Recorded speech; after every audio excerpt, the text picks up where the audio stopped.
Well, Stephen Colbert was here Thursday evening, and we've been approached by the Colbert Report, by producers for the show, early on in the first day. I think the Pride House was open, and this producer contacted me and said that they're bringing the show up to Vancouver. They're going to be here for the Olympics.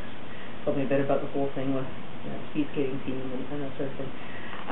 She had to tell me a bit because I don't watch TV, so I didn't know this show. I didn't know who Stephen Colbert was, and as soon as I agreed that, yeah, sure, bring this guy over, whatever, a bunch of my friends said, you have to go online and watch his show because you have to be prepared for when he walked in.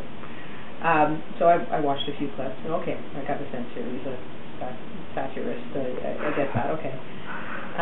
But I was blown away by other people's reactions.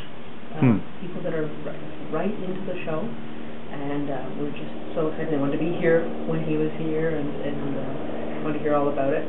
So, yeah, production crew came in, and that had everybody all abuzz. They were here a couple hours before he showed up, and changing things around. I said rainbow flags over here instead of over there, and all this sort of thing.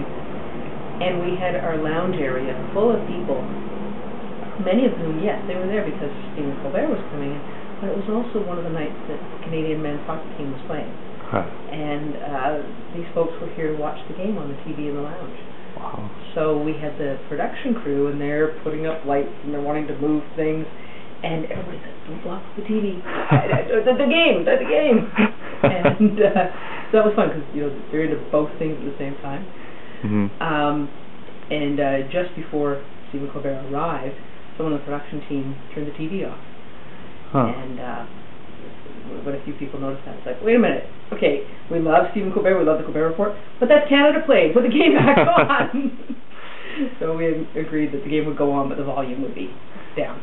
Was it very secretive?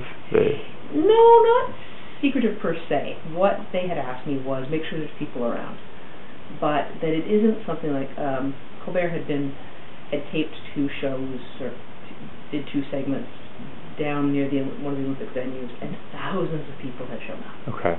And they said, we don't want that. We don't want to do that to you. Yeah. We don't want your place to be overrun with Colbert fanatics. So if you can make sure there's people here, but calm. So, some of the staff and volunteers had let a few friends know. So the place was full. And people were calling up and saying, I understand Stephen Colbert's coming to interview you. So I had to set people straight that it's not that he's coming to interview me. He's got a little shtick he's going to do, little comedy routine, and I'm going to, believe it or not, be his straight guy. And playing straight man to Stephen Colbert is an experience unto itself. Yeah, everybody here was really excited. There was great energy. He came in, walked through the crowd, shaking hands with everybody, and then we did our little bit. Lasted, I don't know, about 3 minutes or so, and then he shook hands with everyone, thank you very much, and off he went. Wow. How did you feel about it? I hate looking at myself on camera. So that part, ooh. But other than that, it was fine. It was,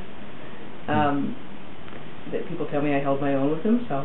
And what is most important about Pride House? Well, I think it's important that people understand about the great success of Pride House is being around the discussions, about the conversations, the dialogue around homophobia, that even if no Olympic athletes come out, if we don't have one Olympic athlete walk through the door of Pride House, we've been a success because people are talking about homophobia in high-performance sport.